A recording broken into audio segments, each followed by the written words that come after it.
I think I found the thing that is gonna help us all.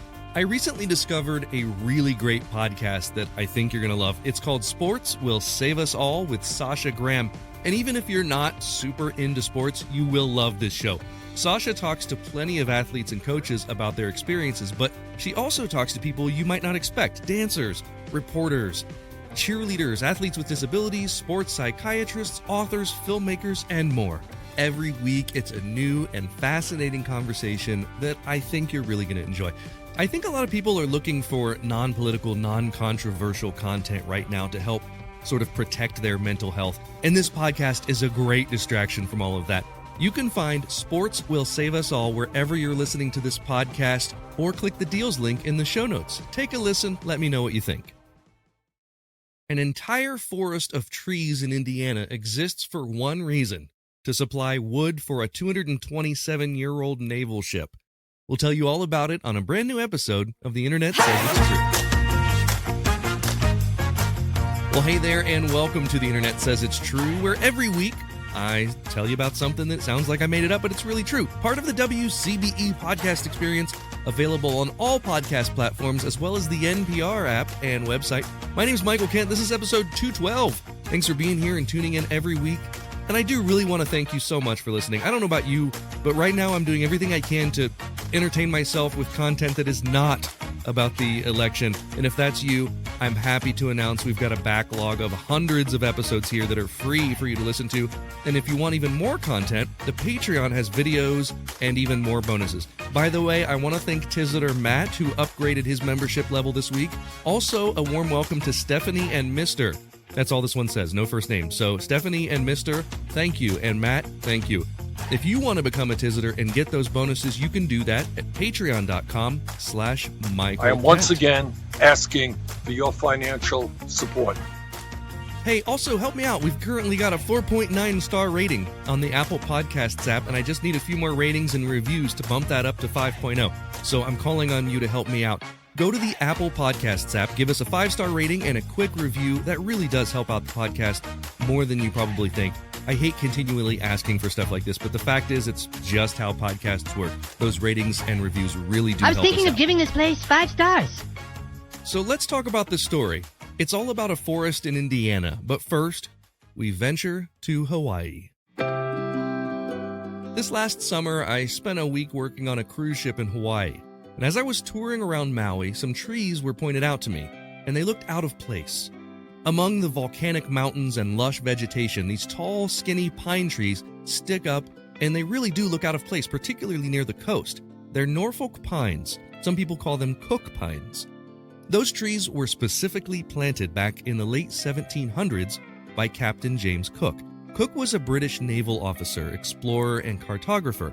And it was important for ship captains back then to plan for the maintenance of their ships as they traveled around the world. He had discovered this particular type of pine in the Norfolk Islands, and they thought they would make great masts for ships.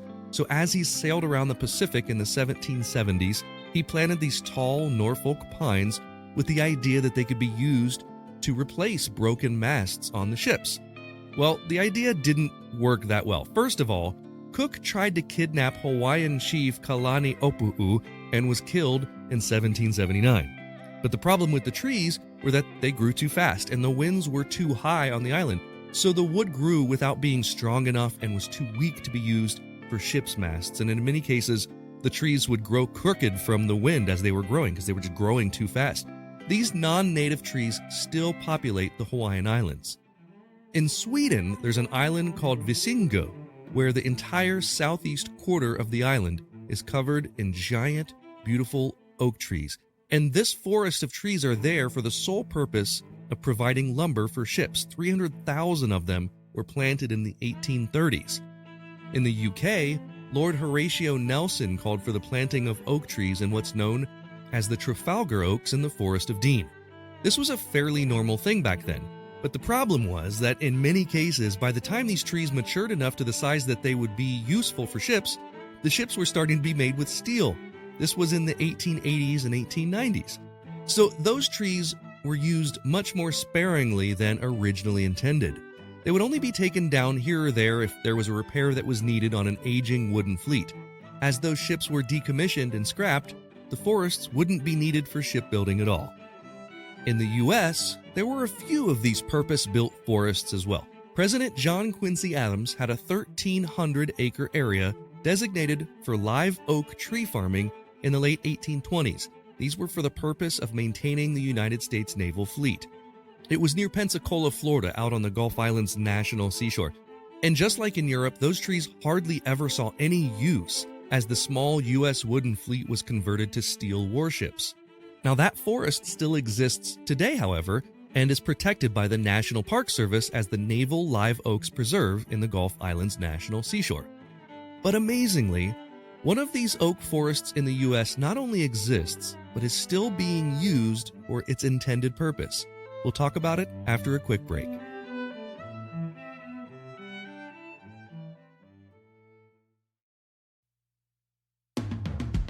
If you love listening to this podcast every week and you want to show your support, that would mean a great deal to me. You can do that by becoming a Patreon member. We've got members at all levels, whether you want to pledge $1 a month or $10 a month. Just think about the value that you receive from this show. And if you like the histories and the stories that you learn about or the jokes that you hear, and if you think that they're worth it, consider signing up. For that, you get every episode ad-free and a week early, access to bonuses like the unedited videos of the guest appearances, and 20% off all merchandise. You can sign up today at patreon.com/Michael Kent. That's patreon.com/Michael Kent. There was a time that humans used 100% organic products as healing balms and moisturizers for their skin. Well, I've partnered with an awesome company that wants to get back to those times. Fatco sells organic and responsibly made tallow-based skincare products. For centuries, humans used tallow in skin moisturizers and healing balms, but unfortunately, the topical application of these fats seemed to stop around the same time that animal fats stopped being considered part of a healthy diet. A lot of modern skincare products do more harm than good by stripping your skin of its natural oils. Let's change that. You can try them out now at fatco.com and get 15% off your order by using my promo code INTERNET. Go to theinternetsaysitstrue.com/deals for the link. We're living through the most dynamic time in human history, and what we do as leaders matter. We are the ones that create the leverage to shift directions of our companies, our nonprofits, and our communities. As a leader or an emerging leader, please join me for a dynamic conversation with top thought leaders, academics, and executives to learn more about how to elevate your leadership. I'm Maureen Metcalf. Join us at the WCBE podcast experience at wcbe.org.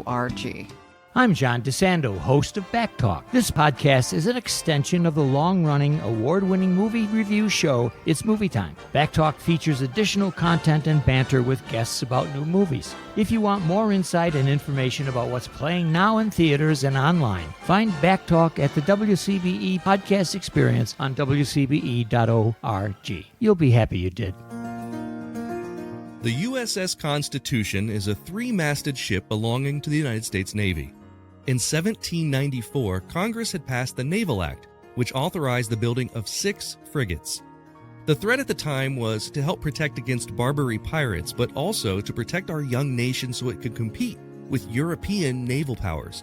Foreign relations were growing somewhat complicated. The French Revolutionary Wars were happening, and as America was building international trade routes by sea, the shipping lanes needed protection from both piracy and foreign interference. Joshua Humphreys was the shipbuilder that designed and built these 6 ships in a Boston shipyard, and the U.S.S. Constitution was unique because it was built to be faster and more powerful than any other ships at the time. It could carry up to 44 guns, which was unheard of. He built the hull out of live oak layered with white oak, which are incredibly dense and sturdy woods.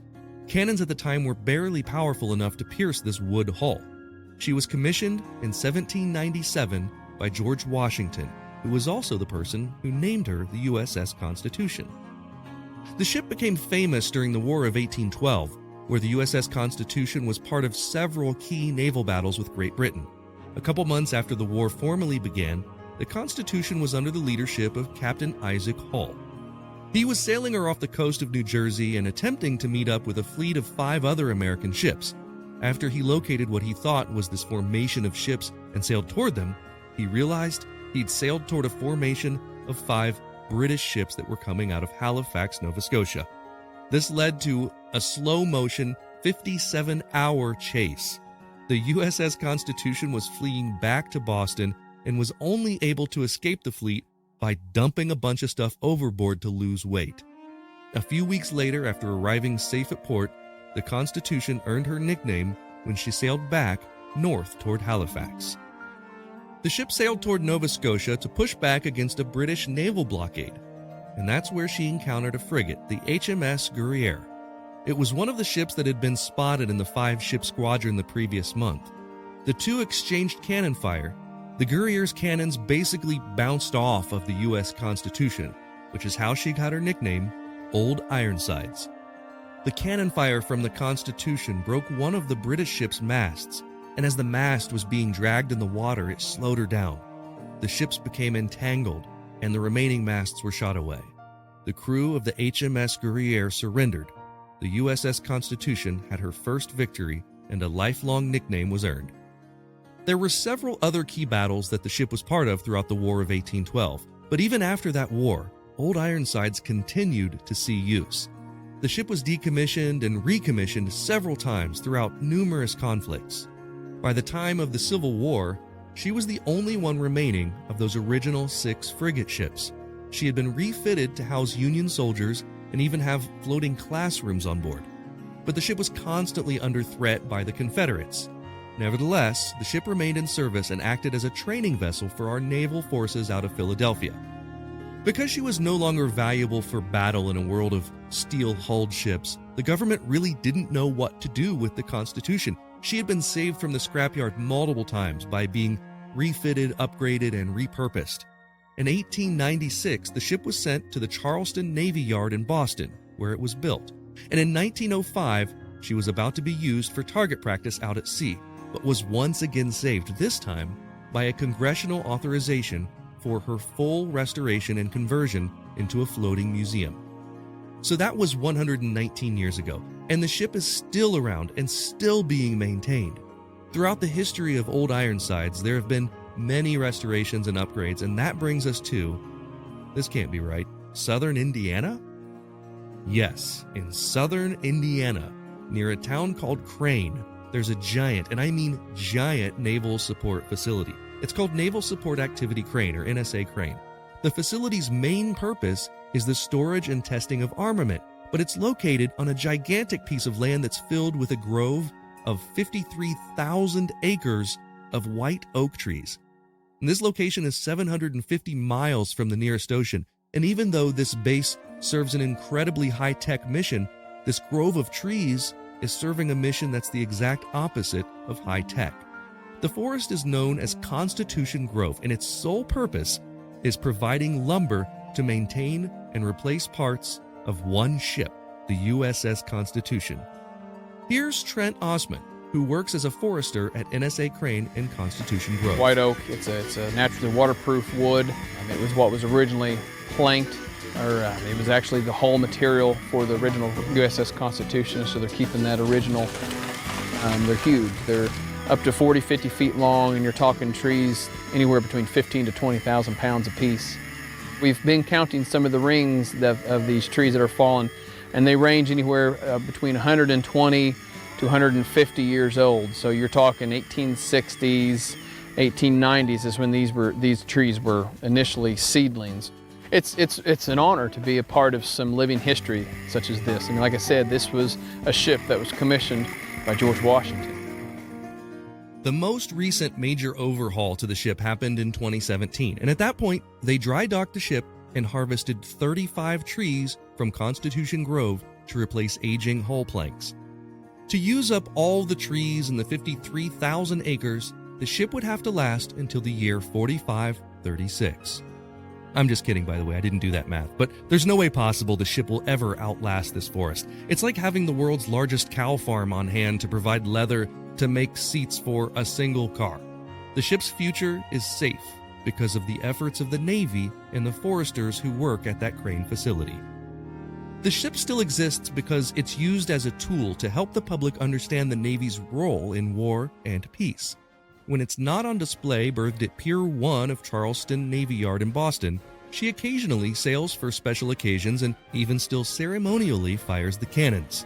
Because of the existence of Constitution Grove and the hardworking people who keep both the forest and the ship still in service, the U.S.S. Constitution is the oldest commissioned naval warship afloat in the entire world. The internet says it's true. No yap today because I'm just not feeling it in, boundaries. But here's a kid who plays with naval warships in the bathtub. Thank you for listening to The Internet Says It's True. To listen to episodes ad-free and a week early, support us on Patreon. You can do that at patreon.com/Michael Kent. If you learned something just now that you didn't already know, go to the Apple Podcast app and leave us a review with 5 stars and a few words. That helps us a ton, because that's how the algorithm works. I don't know what an algorithm is, but just do it! See you next week for a brand new episode of The Internet Says It's True!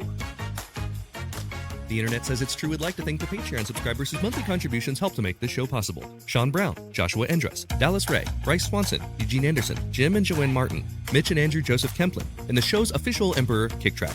The show is written and produced by me, Michael Kent. The theme song is by Finite Music Forge, and all audio clips in this episode are used for education and commentary and used under Fair Use Title 17 U.S.S. Section 107.